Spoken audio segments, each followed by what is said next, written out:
గత కొంతకాలంగా కూడా వేధింపులకు గురి చేస్తూ ఉన్నారంటూ కూడా వీళ్ళు డిమాండ్ చేస్తూ ఉన్నారు. ఒక నెల రోజుల పాటు కూడా దీక్షను కొనసాగించిన సిచ్యువేషన్స్ ఉన్నాయి. సో మొన్న పార్లమెంట్ ఓపెనింగ్ సందర్భంగా కూడా నిరసన వ్యక్తం చేసేటువంటి నేపథ్యంలో వాళ్ళందరినీ అదుపులోకి తీసుకొని అక్కడ ఎటువంటి చేయొద్దు అన్నటువంటి డిమాండ్తో చేసిన నేపథ్యంలోనే వాళ్ళంతా కూడా గంగా నదిలో వారి యొక్క మెడల్స్ను కలపాలి అన్నటువంటి ఆలోచనతో వెళ్ళిన నేపథ్యంలో ఈరోజు బ్రిజ్ భూషణ్ కూడా ఇంతకుముందుకు ఒక మీడియా సమావేశంలో చెప్పడం జరుగుతూ ఉంది. నాపై ఎటువంటి ఆరోపణలు ఉన్నా వాటిని కోర్టు ద్వారా నాకు నిరూపిస్తే నేను ఉరివేసుకోవడానికి సిద్ధమంటా ఉన్నాడు. సో దీనికి మీరేమంటారు?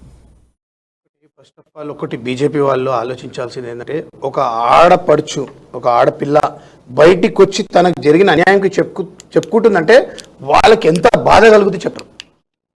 ఫస్ట్ ఆఫ్ ఆల్ ఇది వీళ్ళు ఆలోచించాలా. వాళ్ళు ఇప్పుడు బ్రిడ్జ్ ఎవరో ఆ రెజ్లర్లకు సంబంధం లేదు, డిస్ట్రిబ్యూషన్కి వాళ్ళకి ఏముందని ఏ సంబంధం, వీళ్ళ చుట్టాలుగా వీళ్ళ పాలెళ్ళు కాదు, ఏం కాదు, ఆయన వేరు వీళ్ళు వేరు, ఏ పని వీళ్ళు స్పోర్ట్స్ వాళ్ళు ఒక మినిస్టర్తో ఏముంటుందండి? ఉంటుంది ఒక స్పోర్ట్స్ పర్సన్కి ఒక మినిస్టర్ లేదు, అవసరమే లేదు, వాళ్ళకి అందరు ఈక్వలే. మళ్ళీ మోదీ గారు అంత చెప్తాడు, మేము బేటీ బచావ్ బేటీ పడావ్, ఆడవాళ్ళు ఊర్లలో వాష్రూమ్స్ పోకుండా మేము వాష్రూమ్స్ కట్టించినాం, అది కట్టించినాం, ఇది కట్టినాము 100 చెప్పుకుంటారు బీజేపీ వాళ్ళు, ఇంత చెప్పుకునేటోళ్ళు. మరి ఆడపడుచులు ఇంత బాధపడుతుంటే మీకు కన్నా కనిపిస్తలేదా? అయినా మోదీ గారు ఎందుకు పట్టించుకుంటారండి? ఆయనకు ఒక అక్కు ఉందా, చెల్లుందా, ఒక బిడ్డ ఉందా పట్టించుకోనికే? అదేమన్నా ఉంటే పట్టించుకుంటారు కదా, అవి ఏమి లేవు కదా వాళ్ళకి. ఏమి తెలియని అమిత్ షా కొడుకేమో IPL మెయింటైన్ చేస్తారు. ఇంత కష్టపడ్డ పాపం అసలు దేశంకి 30-40 దేశాలతో పోటీ పడి రెజ్లింగ్లో ఇంటర్నేషనల్ పథకాలు దేవాలంటే ఏందనుకుంటారండి? రెజ్లింగ్ అంటే మామూలు వాటరా?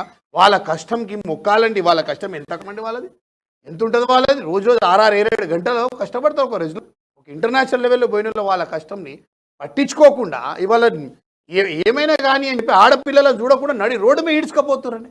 మరి ఇంత ఘోరమా? మీరు ఏం దేశంని కాపాడుతారా? మీరు నాకు అర్థం కాదు. మీరు ఏం ఆడపిల్లల్ని కాపాడతారు? ఇవాళ ఇంకా మా మీద అంటారు, ఇలా మా మీద నిన్నను ఇవాళను చూసిన న్యూస్లో గుజరాత్లో అంట, ఒక గుజరాత్లో మళ్ళీ గుజరాత్ అంటే మోదీ గారి దగ్గర రాష్ట్రం, మరి అక్కడ ఒక బిడ్డని తల్లిదండ్రులు కానీ 25 కోట్లు పొడిచి చంపినట. గట్లా ఉన్నది వీళ్ళు పాలించే రాష్ట్రాలలో. ఏం చేస్తారన్నా? మా దగ్గర చూడు తెలంగాణలో షీటీ మనీ ఎంత మేము ఇది చేస్తాం. మా దగ్గర స్పోర్ట్స్ వాళ్ళకి చూడండి, నిన్నగా నిక్కత్ జరీన్కి కానివ్వండి, షూటింగ్లో వచ్చిన ఇంతమందికి కోట్ల రూపాయలు ఇచ్చి ల్యాండ్లు ఇచ్చి మేము దునియా సాయం చేస్తున్నాం. మేము కోర్సులు అడగక ముందు మేము చేస్తున్నాము. వీళ్ళు ఏం చేస్తారంటే అంత సవిత తల్లి ప్రేమ వీళ్ళకంతా సవిత తల్లి ప్రేమ.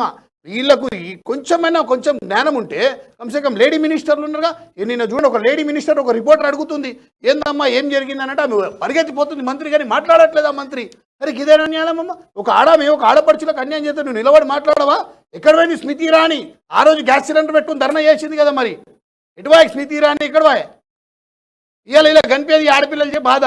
అదే అంటే మీరు ఏది చేసినా, మీ మంత్రులు చేసినా, మీ ఎంపీలు చేసినా కరెక్టే, మీరు చేసేది ఏదైనా కరెక్టే.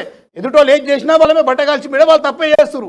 కమ్సే కమ్ స్మృతి ఇరానీకి ఈరోజు ఆడపిల్లలు కనిపిస్తలేరా? ఆమెకు లేరా అలాంటి బిడ్డలు? ఆమె మాట్లాడాల్సిన అవసరం లేదా? ఆమె స్పందించాల్సిన అవసరం లేదా? అట్లీస్ట్ మీరు పిలిచి మాట్లాడండి. సరే మీ ఎంపీ గారు తప్పు చేయలేదు, మరి ఏమైందమ్మా? మీరు ఎందుకు ఇలాంటి ధర్నాలు చేసి మీకు ఏం ప్రాబ్లం? పోయి పలకరించే నోరు వస్తలేదా మీకు?